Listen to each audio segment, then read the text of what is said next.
Introducción a las técnicas 21-22. ¡Ay, en la torre! ¿Cómo que está vacía? Ah, no, pues es que ustedes son segundo semestre. Pues sí. Ah.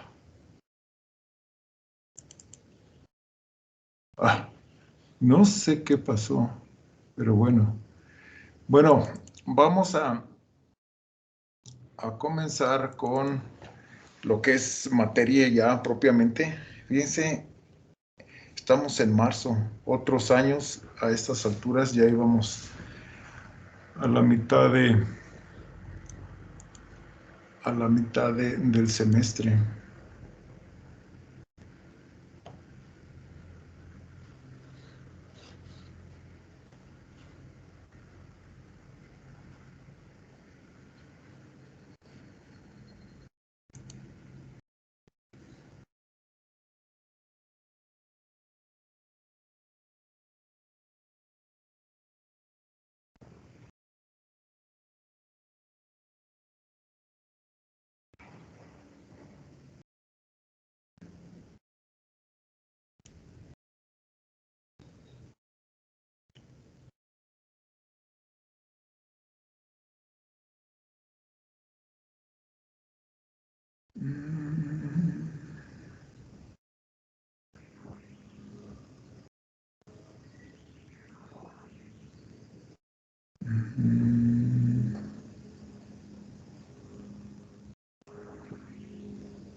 Híjole, está tardando mucho.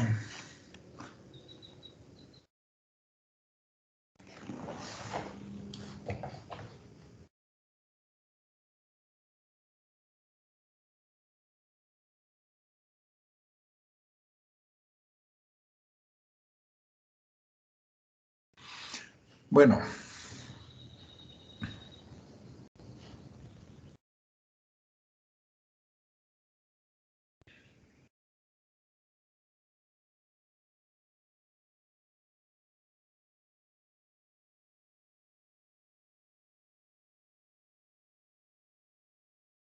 Pues no.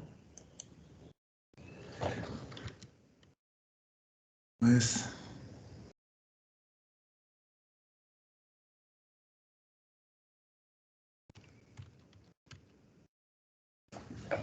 es primavera de 2022. Bueno, vámonos, si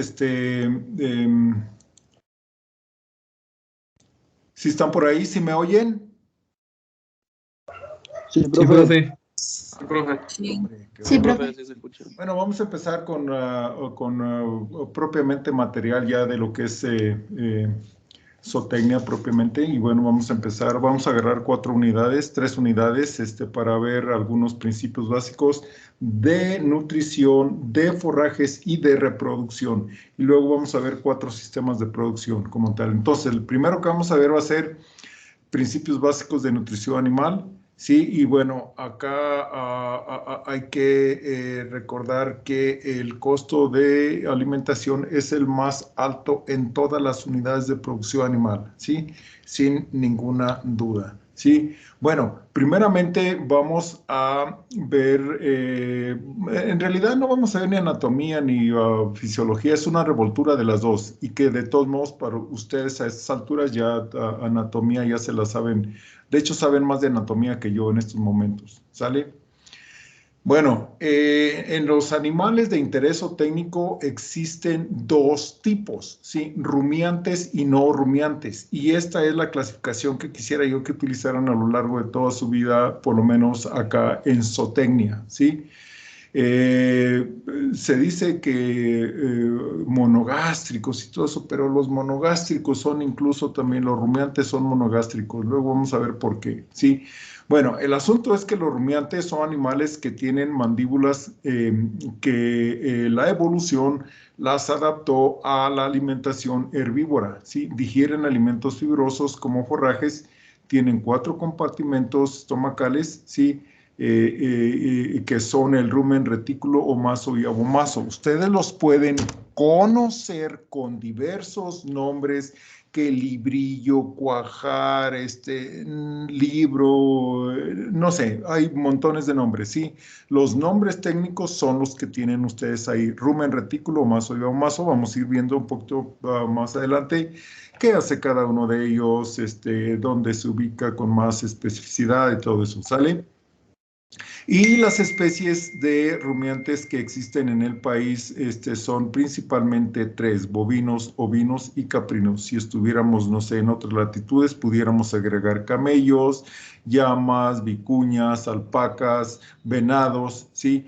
Pero como estamos en México, las especies más importantes son bovinos, ¿sí? Y también ovinos y caprinos, ¿sí? No tanto como los bovinos, pero existen también ovinos y caprinos. Hay sistemas de producción ovina, sistemas de producción caprina, ¿sale? El ganado bovino y ovino pueden digerir alrededor de 44% del forraje que consumen, ¿sí? Los equinos 39% y los cerdos 22%.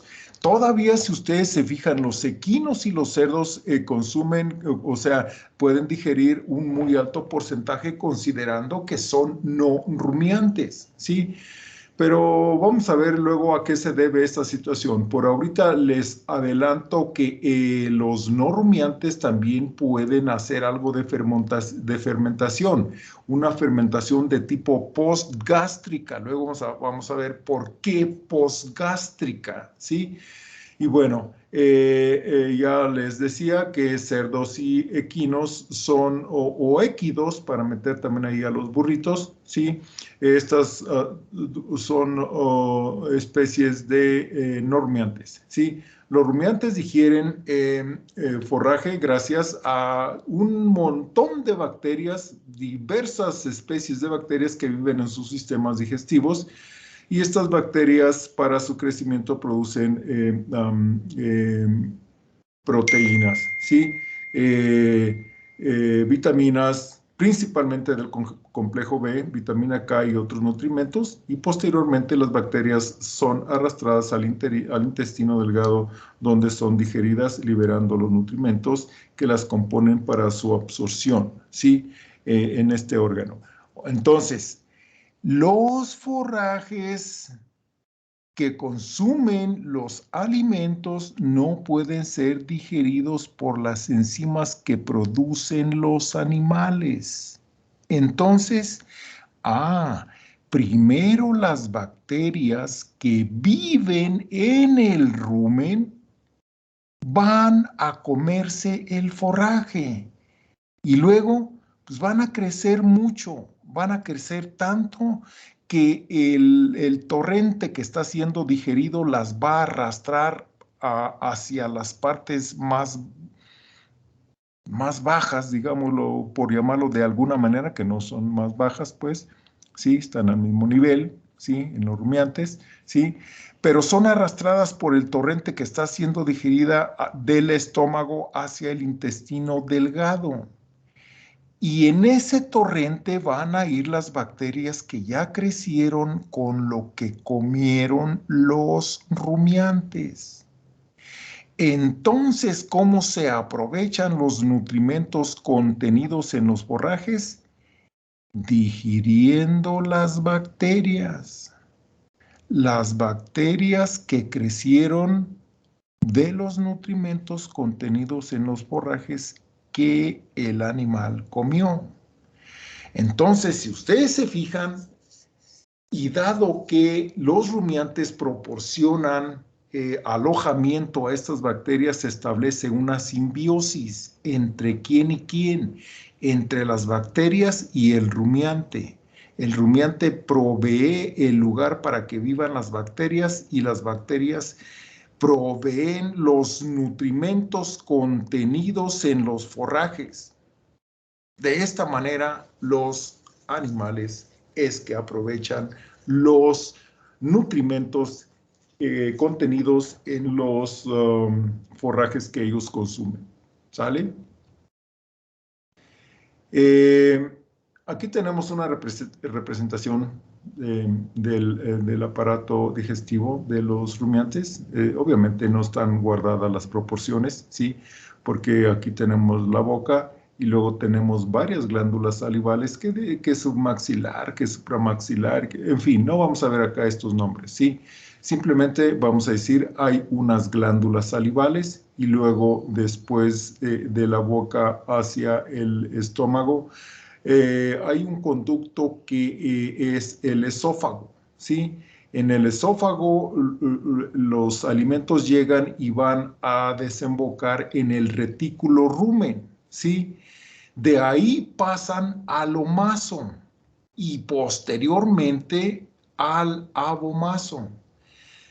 En la unión, más bien no en la unión, en donde inicia el intestino delgado, hay un órgano que es el páncreas que se encarga de la secreción de una serie de enzimas, enzimas digestivas. Una de ellas es la insulina. Y ustedes conocen a más de alguna persona que batalla con su azúcar. En el páncreas se produce la insulina, que es pues que es una hormona en realidad, ¿sí? Encargada de la digestión, del metabolismo de los carbohidratos, ¿sí? A la misma altura en que se secretan el jugo pancreático, se secreta también la bilis. La bilis es producida en el hígado, la glándula de mayor tamaño que existe en los animales, nosotros incluidos, ¿sí? Y de ahí pasa al intestino, de ahí inicia el intestino delgado, que es muy largo en comparación con el intestino grueso, ¿sí? Es más largo pero más delgado. Y donde se encuentra la unión, donde se une el intestino delgado con el intestino grueso, ahí es donde se ubican un órgano que es par, es decir, tiene está subdividido en dos órganos, ¿sí? Entonces, viene después el intestino grueso, ¿sí? Y este es de un diámetro mayor, pero de una longitud menor comparado con el intestino delgado, ¿sí? Luego viene el recto y finalmente el ano, el que se ubica precisamente debajo de la cola del animal, ¿sí?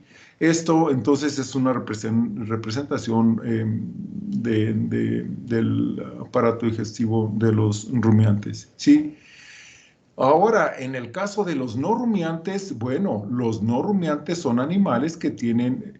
Jóvenes, se vale hacer preguntas, ¿eh? En cualquier momento que ustedes tengan una pregunta, por favor, párenme. Sí.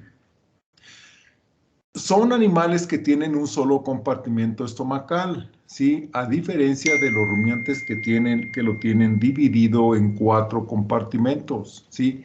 La digestión y absorción la realizan mayormente en el intestino delgado y ellos necesitan una ración altamente concentrada en nutrimentos. ¿Por qué? Porque a diferencia del rumiante que puede comer una gran cantidad de volumen del alimento, los no rumiantes no pueden consumir una cantidad tan grande, ¿sí? Eh, Cuando nosotros, no sé, nos comparamos, digamos, con un borrego de 100 kilos y todo eso, vean cuánto puede ser el consumo de él y cuánto es el consumo de nosotros, ¿sí? Entonces allí es donde empieza a haber diferencias, ¿sí? El volumen que consume un rumiante es mayor que el que consume el no rumiante. Pero si nos vamos ya ahora a la concentración nutrimental de lo que come uno y lo que come el otro, ahí hay una diferencia muy grande, ¿sale? Entonces, esa es la situación, ¿sí? Em, em, este tipo de alimentos, un tipo de este tipo, qué barbaridad. Un ejemplo de este tipo de alimentos son los granos, ¿sí? Los granos son alimentos altamente concentrados en energía, ¿sí? Y los ejemplos de animales de interés zootécnico o animales domésticos, ¿sí? Como ustedes quieran, no rumiantes, son porcinos, caballos, aves y conejos, ¿sí? Estos que tienen en las fotos son ejemplos de no rumiantes, ¿sí? Y aquí tenemos una representación esquemática de un aparato digestivo de un animal no rumiante, ¿sí? Tiene la boca, tiene las mismas glándulas salivales, tiene el esófago, luego vamos a ver que hay una diferencia entre el esófago del no rumiante con el del rumiante, ¿sí? El del rumiante es un órgano de doble sentido, en el no rumiante es de un solo sentido, aunque hay algunas especies de no rumiantes que a veces su esófago se convierte también en un órgano de doble sentido, especialmente los fines de semana, pero bueno, luego hablamos de eso, ¿sí? Y bueno, después tenemos el estómago y otra vez tenemos el hígado, la vesícula biliar, que aquí están separadas, es un error de dibujo. ¿Por qué? Porque la vesícula biliar está inserta en el hígado, ¿sí? Y tenemos el páncreas, ¿sí? Aquí justo donde inicia el intestino delgado. Sí, otra vez, es un órgano muy largo, pero angosto en comparación con el intestino grueso, ¿sí? Y de nuevo, donde se unen el intestino delgado y el intestino grueso, se encuentra un órgano, el ciego, ¿sí? Que es un órgano que ocurre en par, ¿sale? Y luego viene, decíamos, el intestino grueso, el recto y finalmente el ano. Muy bien, esta es entonces una representación de un aparato digestivo de no rumiantes, ¿sí? Estómago del no rumiante, ¿sí? Bueno, en el no, del rumiante, perdón, ¿sí? Que aquí lo tenemos, vean, el esófago viene por aquí, si ustedes se fijan, aquí tenemos la parte del retículo. De hecho, aquí en el retículo hay la parte líquida pasa directamente, la parte líquida del alimento pasa directamente al retículo y de ahí se pasa al omaso y posteriormente al abomaso. En cambio, la parte sólida del alimento va a ir al rumen, ¿sí? En el rumen, que es todo esto que está por acá y todo eso, ¿sí? Va a ocupar un volumen muy grande, ¿sí? Y después, ya que está finamente procesado el alimento, ¿sí? Va a pasar otra vez a la redecilla o al retículo, pues, ¿sí? Es lo que les decían, vamos a tratar de no utilizar nombres así que no nos entendemos, ¿sí? Va a pasar al retículo, luego al omaso y luego al abomaso, ¿sí? Muy bien. Entonces, ahí tenemos otra vez los nombres, rumen, retículo, omaso y abomaso, ¿sí? La parte líquida del alimento va al retículo, es lo que les comentaba, ¿sí? Luego de ahí al omaso y finalmente al abomaso, ¿sí? La parte sólida va al rumen, ¿sí? De ahí, por varios procesos que se llevan a cabo, básicamente la rumia, ¿sí? La rumia y la fermentación ruminal hacen que todo eso se mezcle y ocurra una degradación bacteriana, una fermentación bacteriana, ¿sí? Cuando el animal se llena, se echa y rumia de unas 6 a 8 veces. Aunque esto, jóvenes, esto depende mucho de lo que esté consumiendo el animal. Si le damos el alimento ya finamente picado o molido y todo eso, ténganlo por seguro que la rumia se va a disminuir mucho, ¿sí? Y eso pasa en los animales que están en el corral de engorda, ¿sí? Muy bien.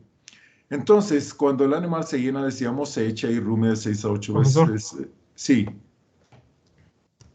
sí. en una explotación nos conviene más que el animal rume más veces al día o Eh, menos. es una pregunta interesante, ¿sí? ¿Por qué? Porque vean, normalmente en una explotación lo que interesa más es que gane el mayor peso que sea posible por día, ¿sí? Y la ganancia diaria de peso depende en una primera instancia de el consumo, del nivel de consumo del alimento, entre otros factores. Entonces, entre más consuma alimento el animal, mejor. ¿Por qué? Porque va a tener una mayor ganancia diaria de peso, ¿sí? Pero por otra parte, cuando el animal consume un volumen alto de alimento, la digestibilidad se disminuye, es decir, pasa muy rápido por el tracto gastrointestinal, ¿sí? Entonces, ¿como qué es lo que valdría la pena? Pues vale la pena buscar como por ahí como un punto intermedio, ¿sí? Ya los voy a ver a ustedes evaluando consumo, evaluando peso para poder obtener ganancia diaria de peso de los animales que estén en un experimento, ¿sí? Ya en la práctica, ¿qué es lo que pasa? Estas reglas también se cumplen. Un animal que consume mucho va a asociarse con una mayor ganancia diaria de peso. Sí, pero va a bajar la digestibilidad del alimento. Sí, pero ¿qué es lo que quieres? ¿Alta ganancia diaria de peso o una ganancia diaria de peso que no te salga tan cara? ¿Sí? Y ahí es precisamente donde se arman las discusiones. Entonces, respondiendo en cortito debe existir un equilibrio. ¿Sale? Eso es lo que tenemos que, que tener. Muy bien. El rumen se ubica en la parte media superior izquierda del animal y ocupa el 85% de la capacidad del estómago. Déjenme comentarles en este momento, no, un poquito más, no, sí, porque es el momento, es donde se ubica, ¿sí? Una vaca, sus primeros 6 meses no se le nota que ya está, que está gestante, pues. El volumen grande del feto empieza a ser muy notoriamente a partir del 6º mes. Sexto, al cumplir el 7º, el 8º, pues ya se nota, ¿sí? O sea, no necesita ser uno experto, ¿sí? Pero ojo, ojo y mucho ojo con esto, ¿sí? El rumen se ubica en la parte media superior izquierda del animal, no en el derecho. En algunas ocasiones hay que el animal no puede liberar los gases que se producen en la fermentación mediante el eructo y se timpaniza. Y la timpanización es como crece como una bola, ¿sí? Y esta va a ser en el lado izquierdo, ¿sí? Donde está el rumen, ¿sí? Una de de los productos que tenemos que tener todo el tiempo cuando ustedes estén trabajando con rumiantes, especialmente bovinos, ¿sí? Y en corral de engorda, es que tienen que tener antitimpanizantes en su farmacia sí o sí, y tienen que tener reserva, ¿sí? Pero si resulta que los llamó el vecino y porque se les timpanizó su vaca y es la única vaca que tiene él y todo eso, y de ahí, no sé, es un sostén para la familia y todo eso, ¿sí? Y dicen, ¿sabes qué? Estamos ya en las últimas, ya es más, ya la vaca está tirada, ¿sí? Entonces, asegúrense de que una de las medidas extremas es hacer una punción en el rumen. Siempre recuerden que el rumen está en su lado izquierdo, no en el derecho. En el derecho está el becerro. Y una vaca de 6, de 7, 8, 9 meses, bueno, 8 meses y medio, pues, si no, a los 9 ya hubiera nacido, ¿sí? De 8 meses y medio, sí, va a tener su becerro, ¿sí? En el lado derecho. Por favor, asegúrense de hacer una punción en el lado izquierdo, ¿sí? Porque si no, nuestra brillante carrera como zootecnistas puede terminar en ese momento, ¿sí? Es lado izquierdo, ¿sale? Bueno, existen un montón, pero un montón, millones de microorganismos, bacterias y protozoarios unicelulares que producen proteínas y vitaminas para su crecimiento, ¿sí? Y cuando mueren, quedan disponibles para el animal. Los microorganismos reducen su crecimiento con alimentos de partículas finas y lo aumentan al incrementarse el forraje en la dieta. El rango de pH para crecimiento bacteriano es de 5 a 8. 5 a 8. Si ustedes se fijan, el punto neutro es 7. O sea, les gustan más las condiciones de ligera acidez, ¿sí? De hecho, vean ustedes el óptimo donde se ubica 6,5, que es un medio punto por abajo de 7, que es el neutro, ¿sí? Y el dióxido de carbono y el metano liberados por la acción bacteriana, ¿sí? Deben eliminarse del tracto digestivo y a veces se forman más rápido de lo que se eliminan.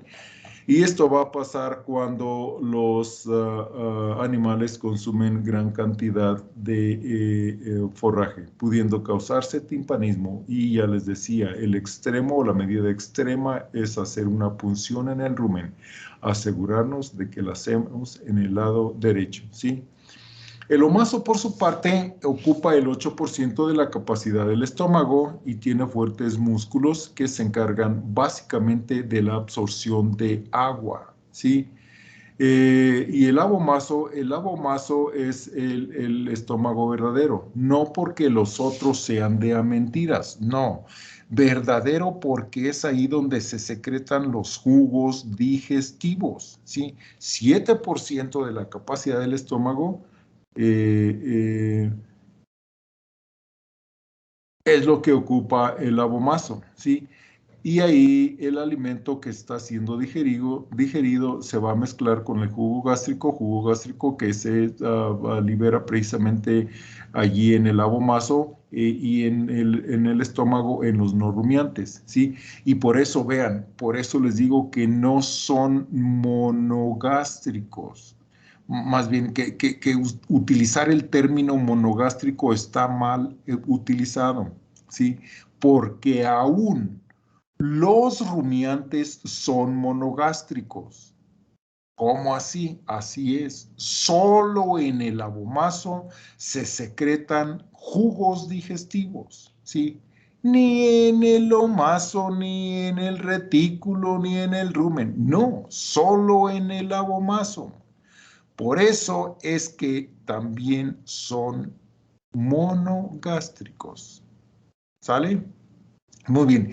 Y de ahí en adelante, la mezcla que está siendo digerida es toda la fisiología es muy similar a la que ocurre en el caso de los no rumiantes. ¿Sí? Estómago del no rumiante.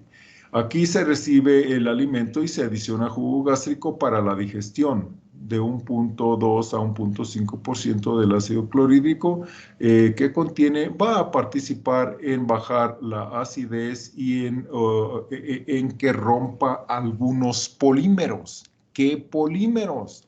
Ah, bueno, sí, hay unos polímeros muy grandes que son de polímeros de glucosa, sí, y otros que son polímeros de Bueno, proteína.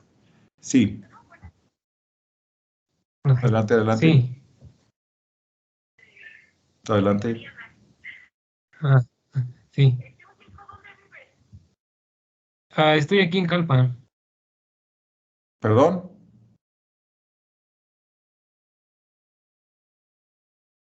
No, se me hace que no era eh, para acá, para la clase. Bueno, entonces les decía que este porcentaje de ácido clorhídrico que tiene que se secreta aquí en el jugo gástrico, jugo intestinal, va a favorecer la hidrólisis y la reducción en la acidez, ¿sí? Contiene pepsina también, ¿sí? Que convierte las proteínas a proteosas, la renina que trabaja sobre la caseína láctea, ¿sí? y que produce principalmente péptidos, polipéptidos, en fin, y la lipasa gástrica que pasa a las grasas a glicerol y ácidos grasos. De hecho, ustedes ayer me estaban preguntando, ¿y qué son los triglicéridos? Ah, bueno, imagínate un tenedor de tres piquitos, no de 5 como normalmente son, ¿sí? Imagínate que ese tenedor tiene tres piquitos, ¿sí? Esos 3 piquitos son ácidos grasos y la base donde se detienen esos piquitos es una molécula de glicerol. Entonces, dependiendo del tipo de ácidos grasos, va a ser el tipo de triglicéridos que se va a tratar, pues, ¿sí? En fin. El intestino delgado es un órgano alargado que se une a la parte final del estómago y ahí el quimo se mezcla con el jugo que está siendo digerido con el jugo. La mezcla que se llama quimo va a recibir al jugo pancreático, ¿sí?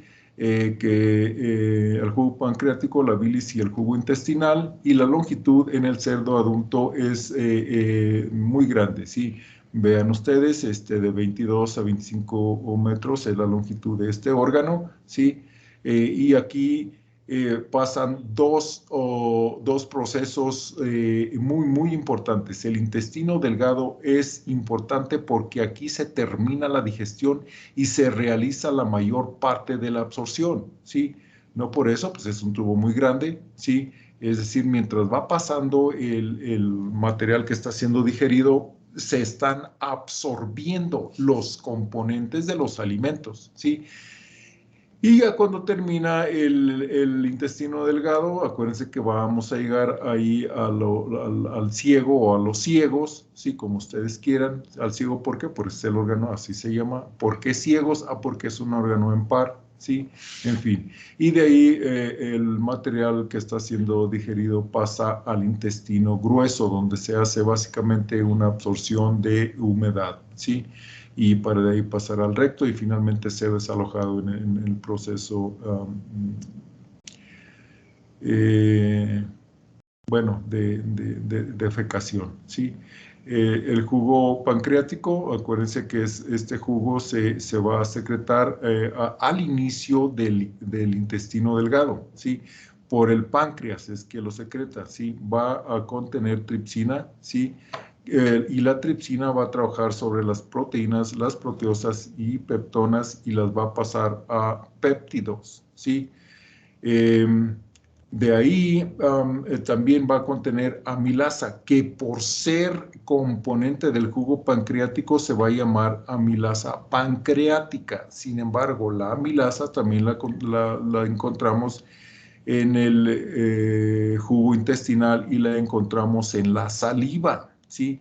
La amilasa va a trabajar, no importa si es amilasa salival, amilasa intestinal o amilasa pancreática, siempre va a trabajar sobre el almidón y lo va a pasar a maltosa, maltosa que es un disacárido, está compuesto por 2 glucosas, ¿sí?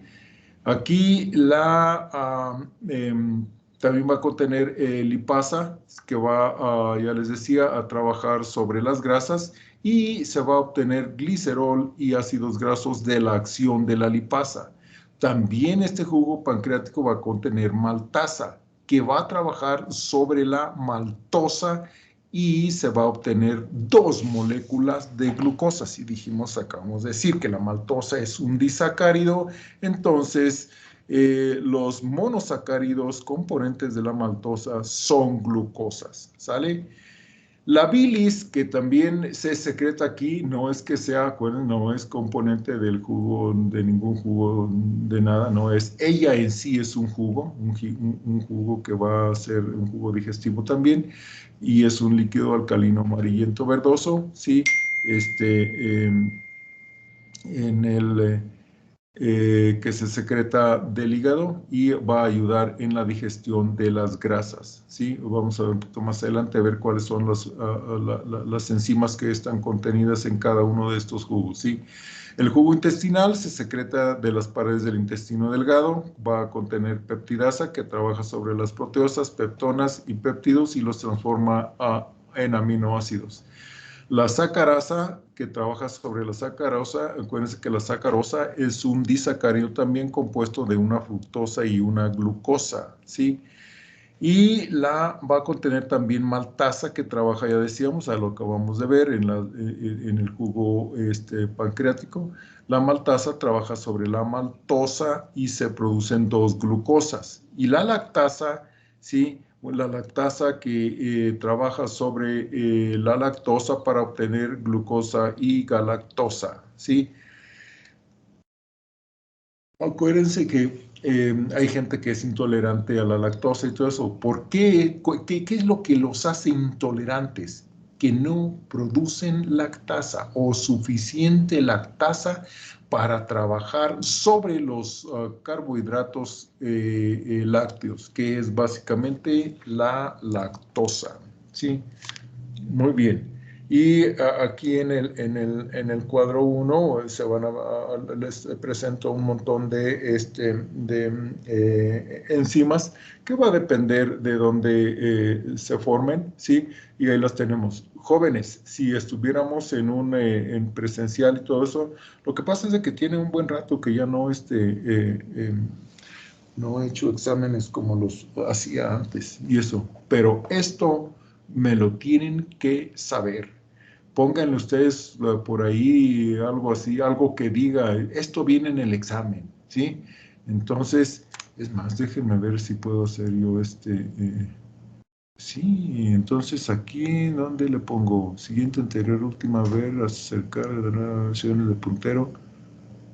A ver, pluma. ¡Tarán! Aquí, déjame ver si lo escribo, con la derecha mejor. Sí, ahí va.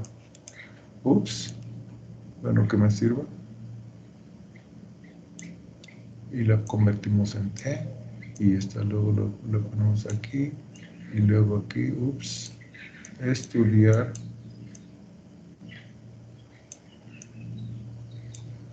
para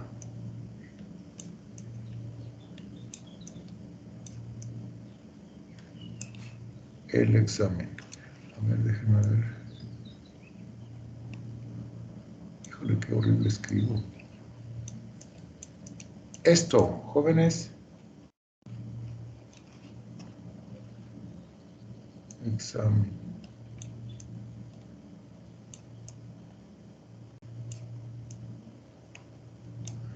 Híjole, ni Picasso hacía esos malabares. Esta opción de puntero. Y ya, lo quito y ya. Ya, ok.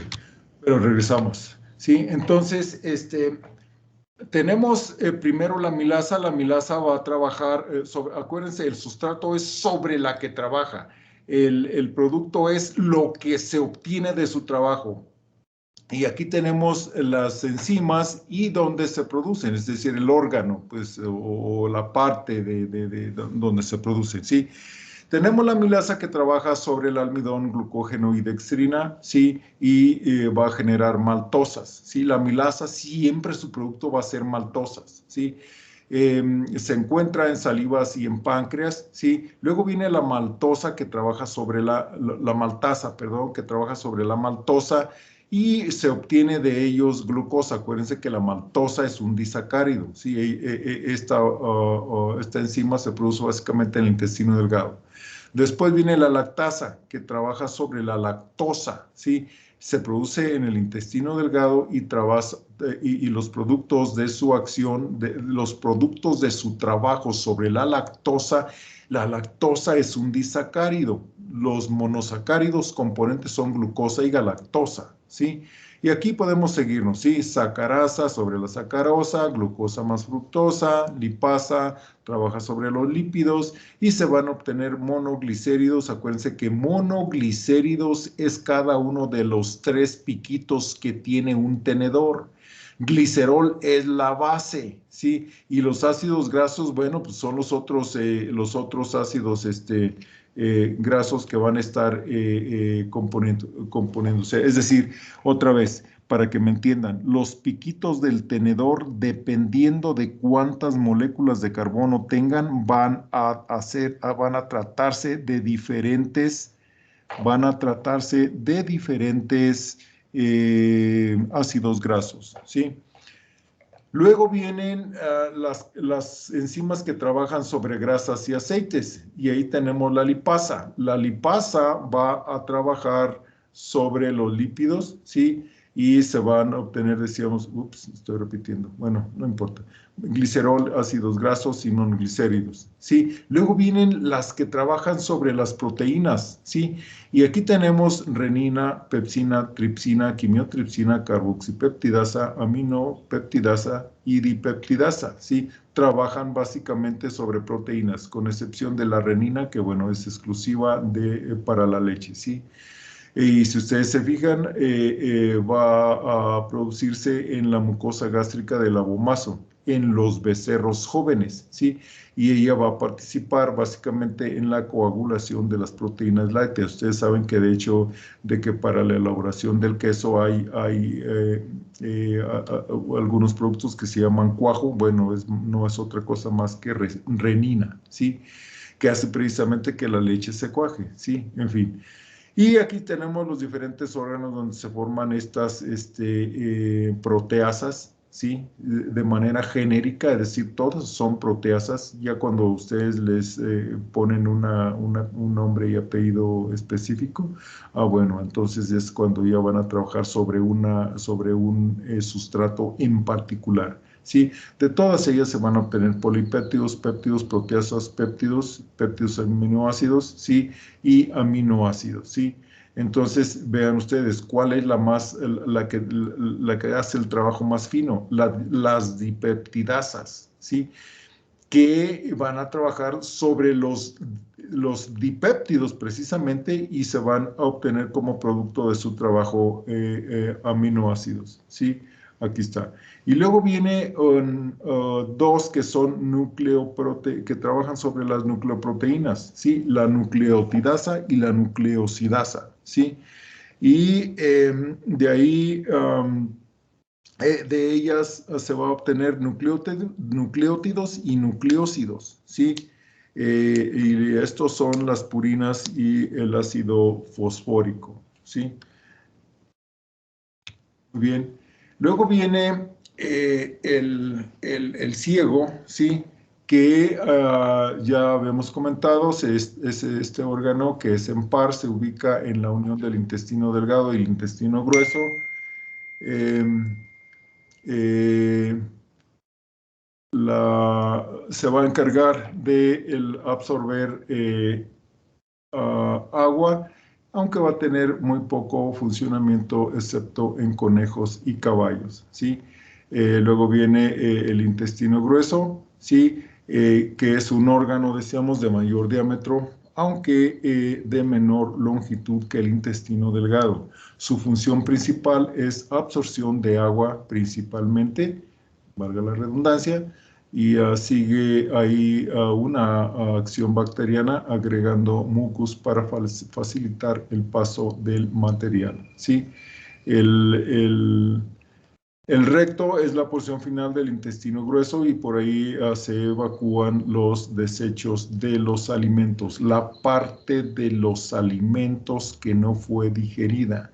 Finalmente en el ano, la parte ya final del tracto gastrointestinal y se sitúa justamente por debajo de la cola del animal, ¿sí? Órganos accesorios, hay una serie de órganos accesorios, ¿sí? De este aparato digestivo. Ellos son los dientes, la lengua, glándulas salivales, hígado y páncreas, ¿sí? Los primeros tres están en la boca, el hígado es la glándula de mayor tamaño, ya comentábamos, que existe en el cuerpo de todo tipo de animal, ¿sí? Y el páncreas está localizado en la parte superior del intestino delgado, ¿sí? Digestión en las aves.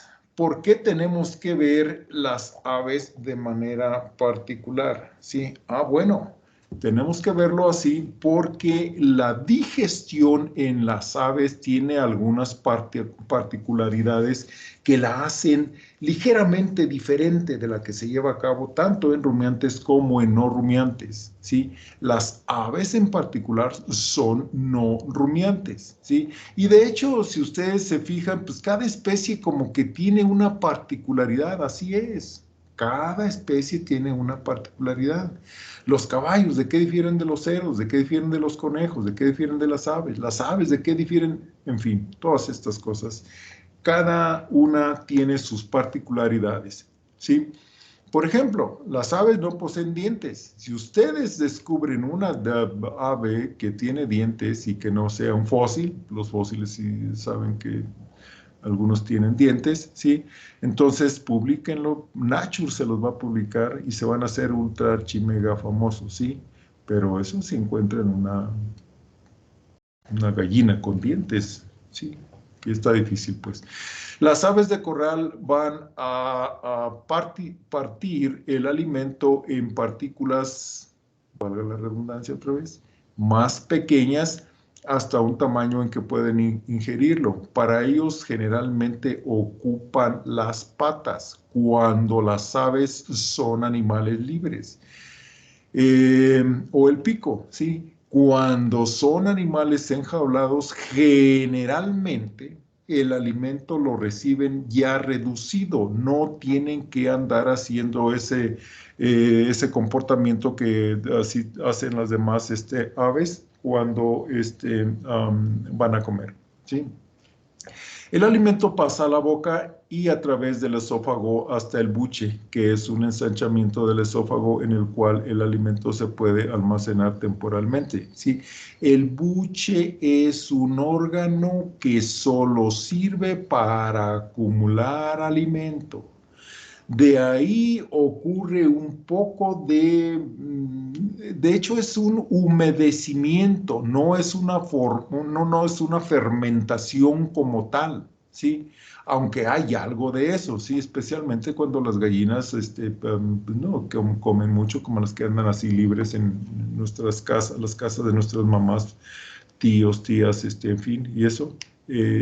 Puede pasar que el buche contenga o retenga el alimento por un buen periodo de tiempo y haya algo de humectación y de fermentación, pero muy, muy, muy ligera, ¿sí? Entonces, si bien el buche, vean, si bien en el buche puede ocurrir algo de fermentación, no funciona como un órgano de fermentación, ¿sí? Del buche el alimento pasa al ventrículo, proventrículo, que ahora sí, el proventrículo es el estómago glandular de las aves. Y ahí va a haber una secreción de ácido clorhídrico y de jugos gástricos, aunque ya acá no se muele el alimento, ¿sí? Donde se va a moler va a ser a la molleja, ¿sí? Y en la molleja, que es un órgano muscular, y si ustedes han comido alguna molleja en alguna ocasión, y si no, háganlo, es una delicia y todo eso, ¿sí? Son músculos estriados, ¿sí? Con unos tejidos conectivos, imagínense que es como un tipo de esferita, ¿sí? Una esfera achatada y en cada uno de los achatamientos está la entrada y está la salida. Y al interior va a haber incluso en las aves que andan libres unas piedrecillas que van a encargarse de moler el alimento cuando no es finamente, cuando no lo reciban las aves finamente molido, ¿sí? Entonces, de hecho, esas piedrecillas se llaman grit, G-R-I-T, grit, así como suena. Viene del inglés, pues, o sea, nunca se ha hecho la traducción, ¿sí? En fin. Aparentemente la molleja no tiene otra función más que la de reducir el tamaño de las partículas del alimento, ¿sí? El alimento pasa de la molleja al intestino delgado, donde otra vez llega al intestino grueso, y es decir, una vez que el alimento abandona la molleja y pasa al intestino delgado, toda la digestión es de manera similar a como ocurre en los demás animales, rumiantes incluidos, ¿sí? Acuérdense, porque la diferencia grande está en que en que los rumiantes, bueno, tienen un estómago grandote, sí, antes del estómago glandular, sí, que es el rumen retículo, sí. Entonces ahí ocurren toda una serie de procesos, ya decíamos, una fermentación bacteriana donde hay una reducción en la partícula del alimento apoyándose el animal con la rumia, sí. En fin. Pero una vez que llega al estómago, en el caso de los rumiantes, sí, va a pasar posteriormente al intestino delgado, y de ahí para abajo va a ser igual que en todos los animales, ¿sí? Entonces las diferencias son, número uno, en qué es lo que come el animal y qué es lo que pasa o no pasa antes del estómago. Y ahí tenemos la situación. Y vean ustedes, acá el estómago es el proventrículo, ¿sí? Y en el proventrículo, bueno, tiene que haber un buche, y de ahí el buche va a pasar el alimento hacia el proventrículo. Incluso después, después del proventrículo no pasa el alimento directamente al intestino delgado, sino que pasa a la molleja, ¿sí? Y de la molleja ahora sí pasa al intestino delgado y pasa ya a ser una digestión similar a la que ocurre en los demás animales, ¿sí? En fin.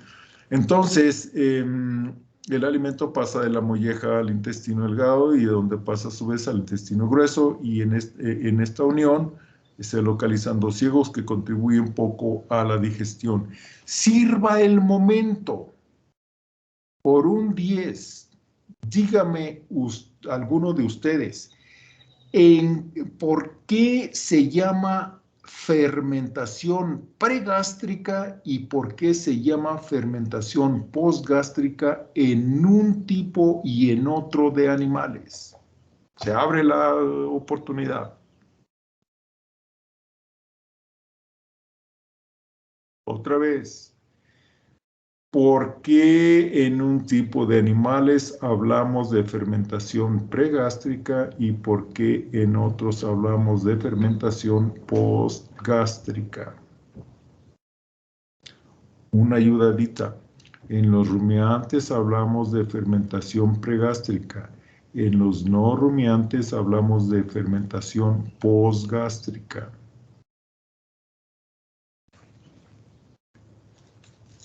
No, pues ya la siguiente es que les dé la respuesta.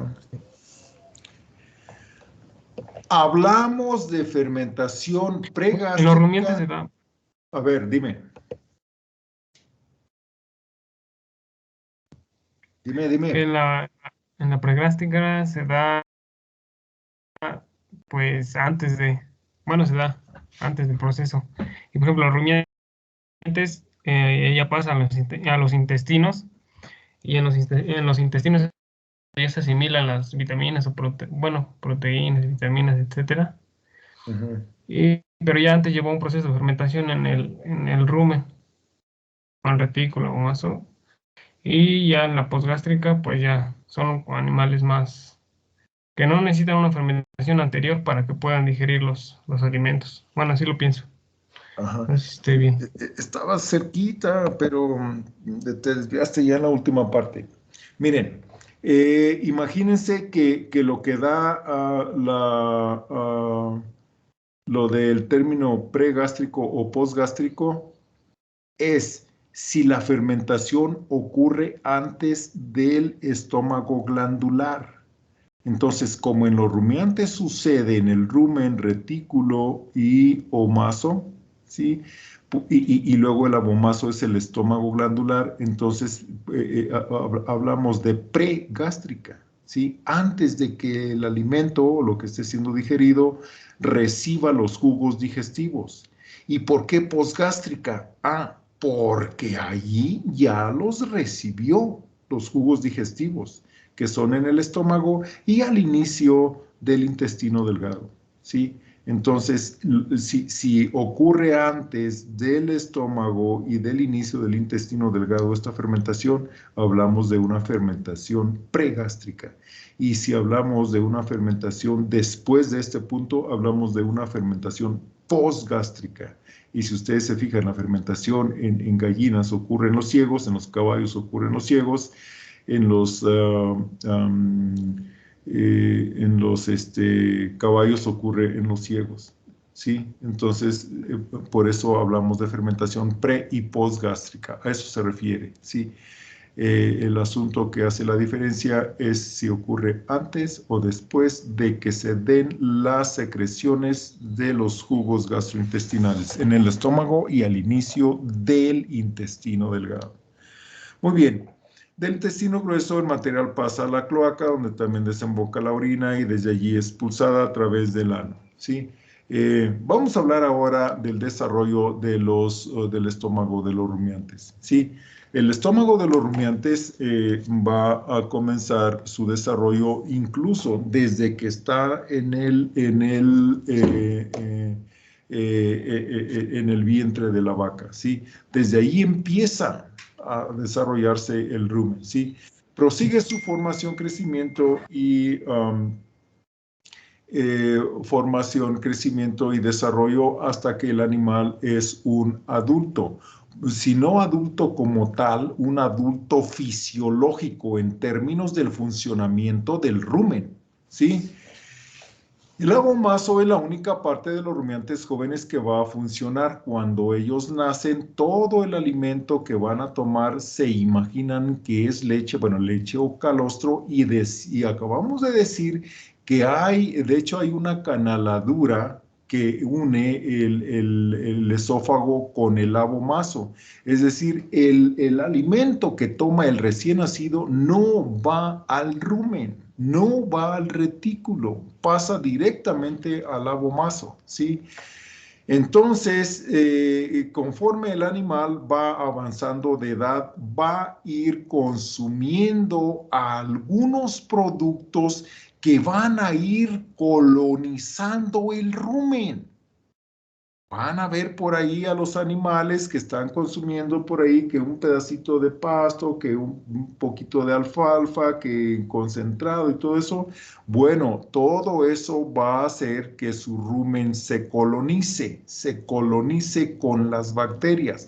Y al final, ¿con qué tipo de bacterias? Con las bacterias que están contenidas en lo que come el animal, ¿sí? Entonces, después de aproximadamente unos 2 meses de edad, el rumen se ubica en la posición izquierda, bueno, en la posición normal, que es el lado izquierdo, la parte superior, ¿sí? Del lado izquierdo del animal, que es la posición que va a guardar el rumen en el animal adulto, ¿sí? El retículo y el omaso crecen y se desarrollan rápidamente durante los primeros meses de vida del animal y alrededor de los 3 meses de edad el rumen ha crecido y se ha desarrollado lo suficiente para funcionar. El animal puede entonces comenzar a utilizar alimentos más sólidos y forrajes en sus dietas. El consumo de productos vegetales se imaginarán que va a favorecer que se desarrolle rápidamente el rumen. ¿Por qué? Porque va a contener una serie de bacterias que acabamos de decir van a colonizar el rumen poco a poco. ¿Qué tan poco a poco? Pues que depende de qué tan rápido demos o no demos algún tipo de alimento a los becerros, ¿sí? Por eso es bueno que pasten, es bueno que pastoreen, ¿sí? ¿Qué tanto y todo eso? Bueno, ya va a haber un montón de recomendaciones y todo eso, pero definitivamente, sí, el desarrollo, vean, de los rumiantes jóvenes mantenidos en pastoreo puede dividirse en 3 fases, que de las 0 a las 3 semanas va a ser una fase de no rumiantes fisiológicamente, ¿va? Sí, Y una segunda etapa que va a correr de las 3 a las 8 semanas, va a ser una etapa de transición, y a partir de las 8 semanas, a partir de los 2 meses, se trata de animales rumiantes adultos.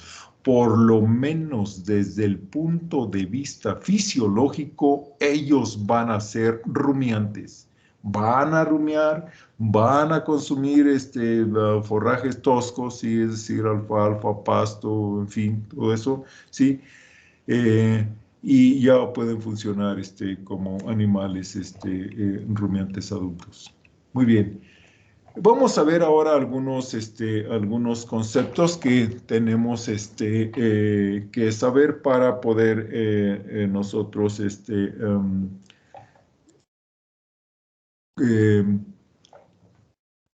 entendernos cuando hablemos de algunos de estos procesos. El primero de ellos es digestión, ¿sí?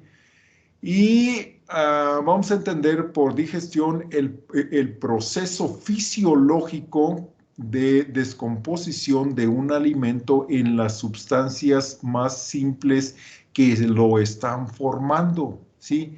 Y que pueden ser absorbidas a través del tubo o a través del intestino delgado hacia el torrente sanguíneo, ¿sí? Y precisamente aquí entra lo que es absorción. La absorción es el acto de tomar, pues, partículas ya lo más elementales que hay, es decir, los principales componentes que tienen los polímeros que consume el animal, son como van a ser absorbidos cuando están pasando el intestino delgado, ¿sí? Y los pasan a la circulación sanguínea, ¿sí? Aquí estamos hablando que van a ser, pues si estamos hablando de carbohidratos, va a ser principalmente glucosa, pero también puede ser galactosa, puede ser fructosa, en fin, ¿sí? No van a ser absorbidos como polímeros, no, van a ser absorbidos como las unidades más elementales, los monosacáridos. Y en el caso de las proteínas, bueno, ahí van a poder ser absorbidas como aminoácidos, ¿sí?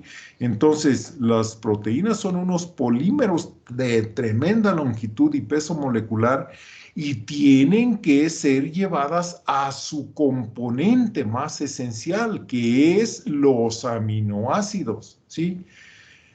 Y así van a ser entonces absorbidos, ¿sí? El alimento es toda aquella sustancia o grupo de sustancias de origen animal, vegetal o sintético capaz de proporcionar uno o más nutrimentos al animal, ¿sí?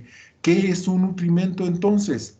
Bueno, es una sustancia química simple o compuesta que puede ser absorbida a través del tubo digestivo y que va a ser transportada vía la sangre a los diversos órganos del cuerpo, donde se va a utilizar en los diferentes procesos metabólicos para que el animal se pueda mantener con vida, o bien apoyar el apoyo nutricional para las diferentes etapas productivas que puede tener el animal, ¿sí?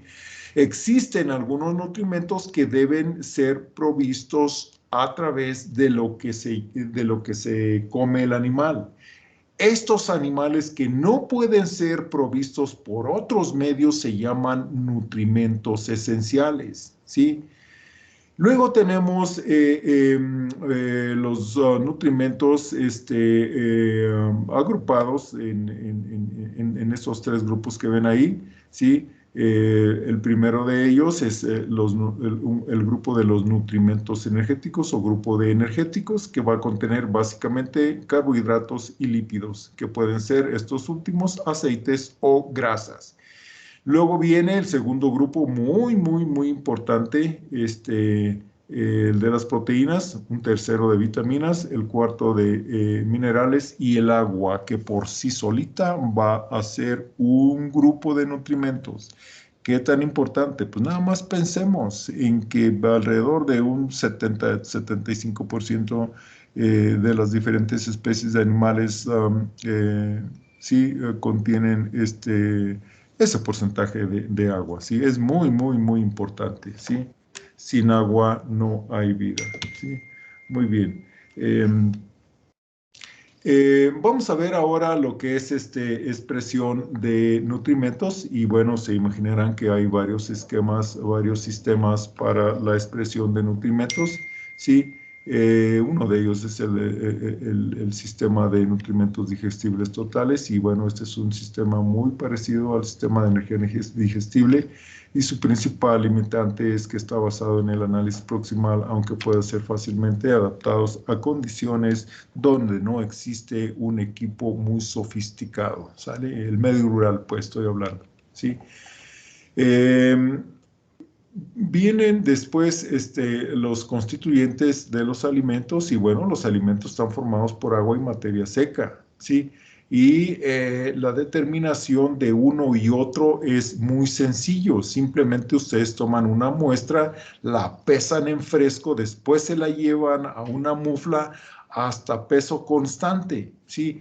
Y ya una vez que no cambie el peso de esa muestra que están manteniendo en la mufla, entonces se dice que ya es ahí el 100% de materia seca. Sí, y ahora sí, hacen ustedes la diferencia.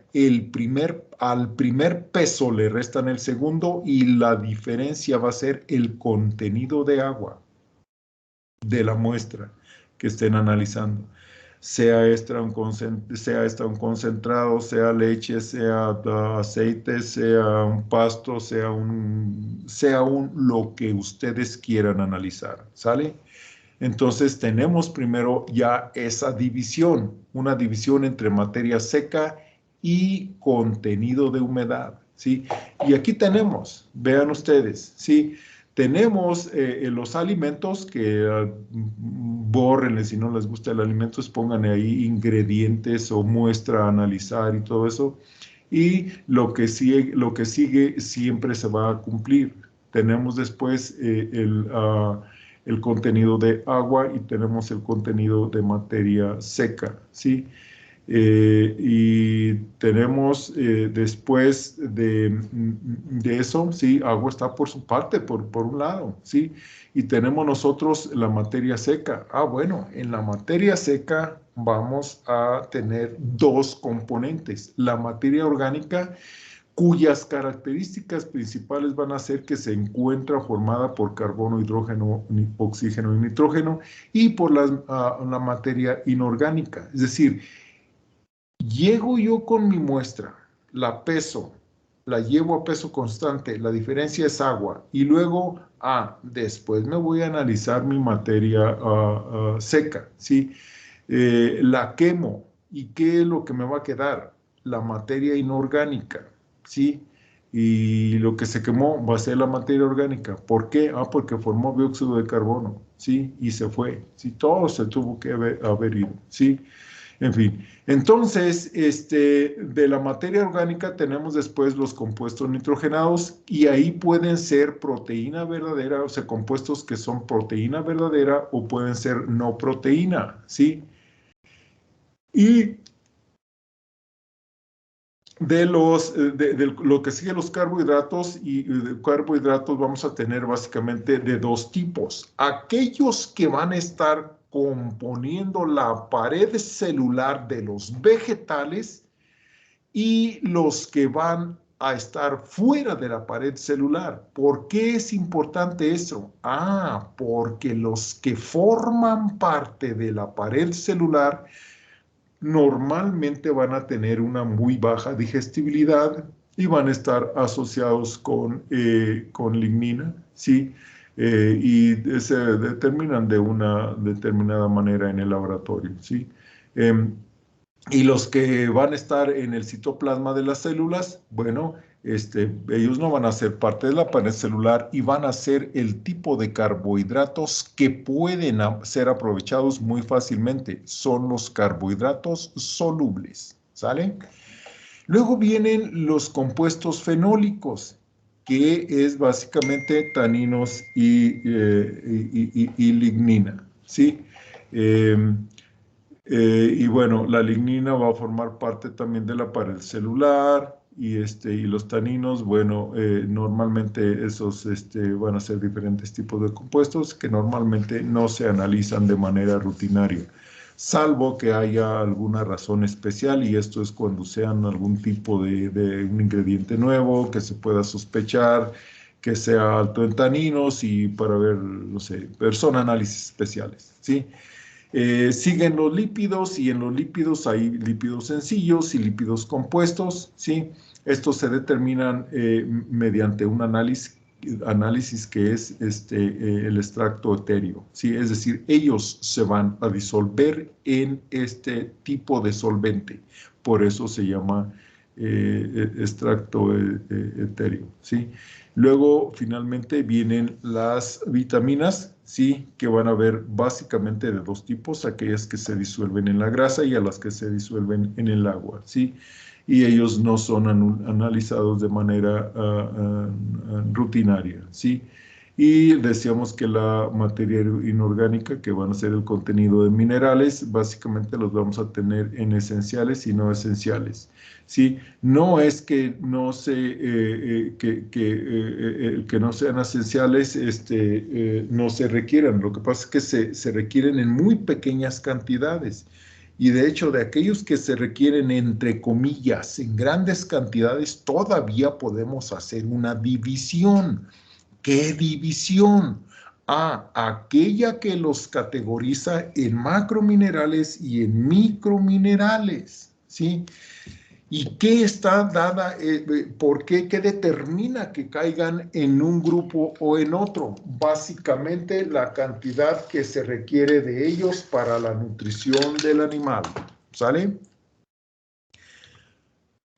Muy bien, materia seca. Decíamos que entonces la materia seca está constituida por materia orgánica y materia inorgánica. Entonces, primero, el contenido de agua. El agua va a representar de la mitad a 2/3 partes de la masa corporal en el animal adulto y puede representar hasta 90% en un animal recién nacido. Hasta 90%.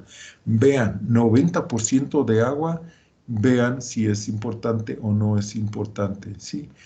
Puede haber mucha discusión, ¿no? Que no no es un nutriente, que no aporta energía, no aporta aminoácidos, en fin, ¿sí?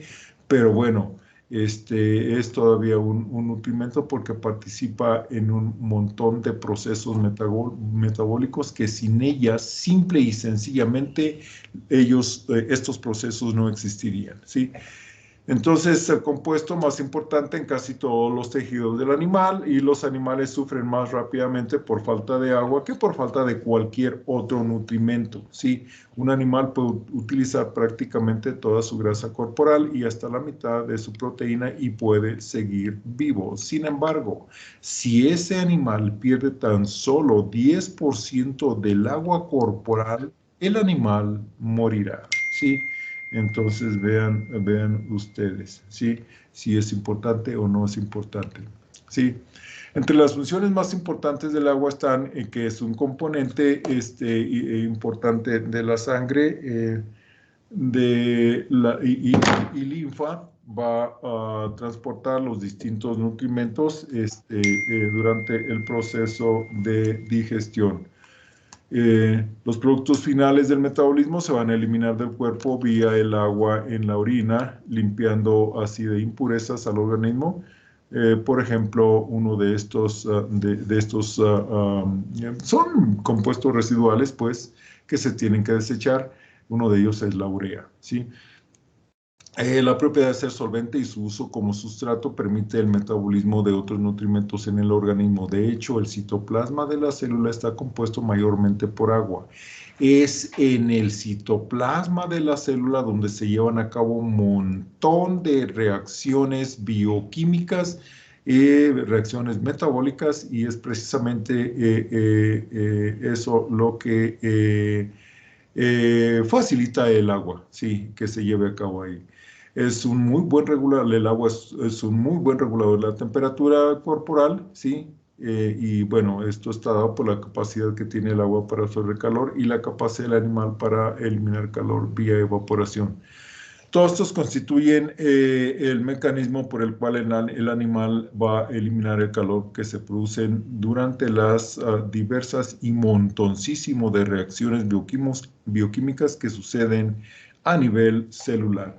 El agua también participa como lubricante y amortiguador, y el líquido sinovial, del que forma parte el agua, juega un papel muy importante en la lubricación de las articulaciones. Y igualmente, imagínense ustedes que el líquido cerebroespinal no lo tuviéramos, ¿sí? Que el cerebro estuviera pegando directamente con nuestros huesos, ¿sí? Pues no sé, estaríamos haciendo reacciones ahí involuntarias y sin medir y todo eso, ¿sí? Entonces, como que no, sí se requiere líquido cerebroespinal, y está compuesto mayormente por agua. Entonces, así es como funciona como amortiguador.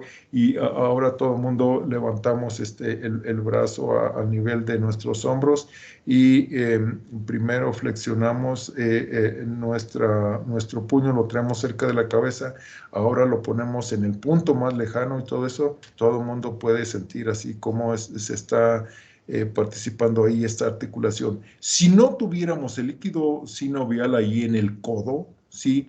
No, hombre, sería un rechinadero tremendo, sí, pero no rechina, sí, y lo podemos hacer muy suavemente, sí.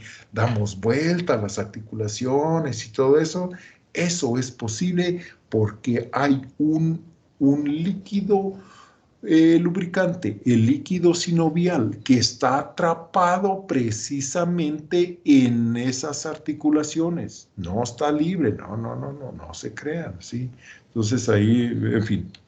Muy bien, déjenme, ya nos pasamos un minutillo. Bueno, ¿saben qué? Aquí nos vamos a detener, déjenme ir al chismito. ¿Desea conservar? No, descartar. 23. Bueno, eso quiere decir que en 2 clases más terminamos. Digo, son 64 y hoy cubrimos 23, 2 clases más y ya. Lo que pasa es que me estoy yendo un poquitín rápido, ¿sí? Entonces, pero bueno, pues ni modo. Muy bien, jóvenes. ¿Dudas, preguntas?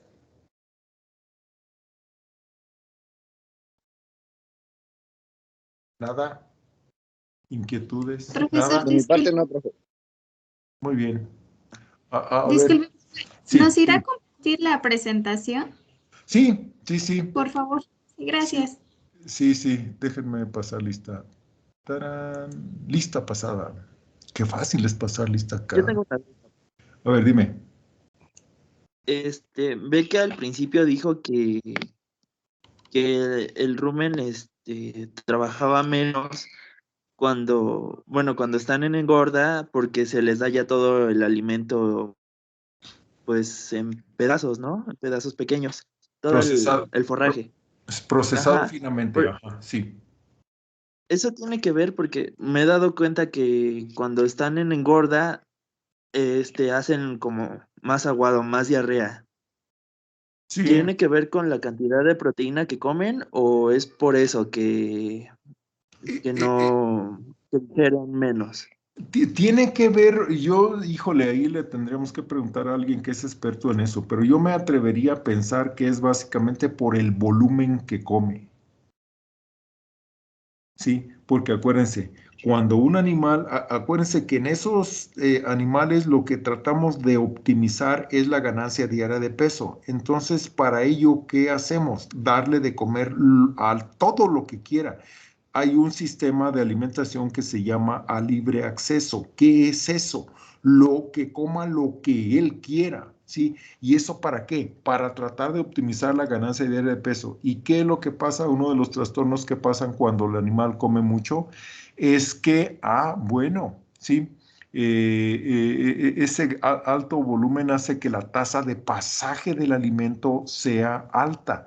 Come mucho, pasa rápido, no lo digiere tanto, entonces es cuando se puede producir heces un poquito más, más flojitas, más suaves, ¿sí? Pero todo eso está contando, ¿sí? En cambio, vean, es muy buena observación. Sí, la gente de campo me va a entender esto y lo va a poder apreciar, pero sí, muy bien. Cuando ustedes llevan a un grupo de vacas o de bovinos, pues los llevan a pastar a, no sé, una pradera por allá y ven cómo se hacen cómo son, qué forma tienen las heces cuando van por el camino y cuando vienen por el camino y todo eso sí, van a formar unas heces que no son tan aguadas, que tienen una determinada forma y que más todavía cuando se eh, cuando se secan se pueden utilizar incluso como combustible. Yo no sé si a ustedes les ha tocado, pero en algunos lugares todavía se llega a utilizar. José Benito Méndez, ganado que come lento es más eficiente. También debemos cuidar que la alimentación no genere acidosis. Buen punto, sí, pero la acidosis la vamos a ver un poquito más adelante. La acidosis tiene que ver con el tipo, con los cambios de alimentación. Acidosis se genera cuando se cambia muy rápidamente de alimentación, es decir, cuando tenemos animales que están comiendo básicamente puro forraje, o sea, forrajes, pues, y los traemos al corral de engorda y el corral de engorda normalmente es sinónimo de granos, entonces hacemos el cambio de un día para otro y pues espérate, estamos matando toda la flora bacteriana que tiene el rumen, ¿sí? Y le estamos, sí, por eso lo vamos a hablar un poquito más con nivel de detalle, pero buen punto, buena observación. Sí, entonces eso es lo que pasa. Muy bien, jóvenes. ¿Alguien más? ¿Algo más? Ya están más participativos, hombre. Ah, bueno, pues es que es como la tercera clase, ¿no? Cuarta clase, algo así.